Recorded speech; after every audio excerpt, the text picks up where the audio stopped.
Connecticut is now the 21st state where adult use cannabis sales are now legal and live. I was there at Rise Dispensary in Branford, Connecticut Tuesday, along with Green Thumb CEO Ben Kovler there in the center as things kicked off 2023. 37 states now have access to medical marijuana, but while the plant is expanding around the country, optimism is not growing in Congress. Here to discuss the outlook are Curaleaf CEO Matt Darin and TerrAscend Executive Chairman Jason Wild. Very cool to have you both joining forces today. I don't think we've ever seen this on television, so it's a real pleasure. And Jason, we'll start with you. What is your level of optimism for the industry as we start 2023? My level of optimism is high as it relates to the industry and the companies within the industry that are moving forward with their plan to be sustainable, profitable businesses without the benefit of any reform federally or tax reform. I think that there are a lot of good companies out there that are positioned well, but I also, because of the lack of progress that the industry made in the Senate last month or the lame duck session, I would say that there are also a lot of companies that are going to be essentially have-nots and may not make it to the other side. Matt, the investor story has been bleak. Stocks have been pounded in 2022. Not much positive movement to start this year. How optimistic are you about the year ahead?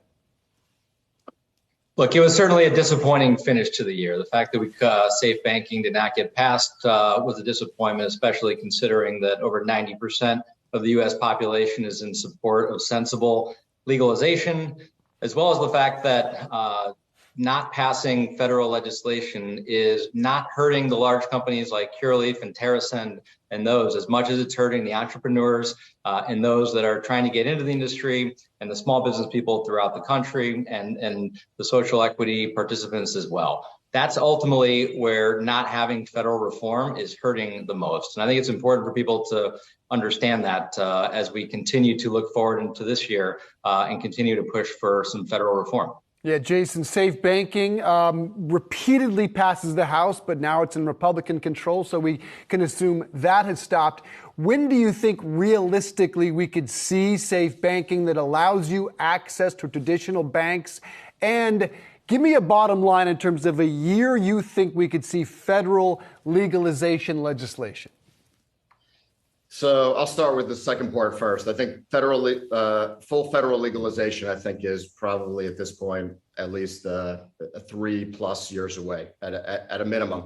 As it relates to SAFE or some of the benefits of SAFE, I think we're probably looking at some chance of it happening this year. But as you mentioned, the Republicans control the House now. Unfortunately, when the Democrats controlled it, I believe SAFE passed about 7 times. But now the Republicans control it, and that does not improve our chances. The fact is, SAFE was incremental, and the benefits of SAFE were incremental in the first place. I'm not sure that we necessarily need SAFE, but we certainly need some progress as it relates to what we believe are unconstitutional tax laws about the fact that cannabis companies can't deduct their operating expenses, and the fact that while these companies are operating on a state legal basis, that the federal government is still treating them as if they're violating the Controlled Substances Act. I think that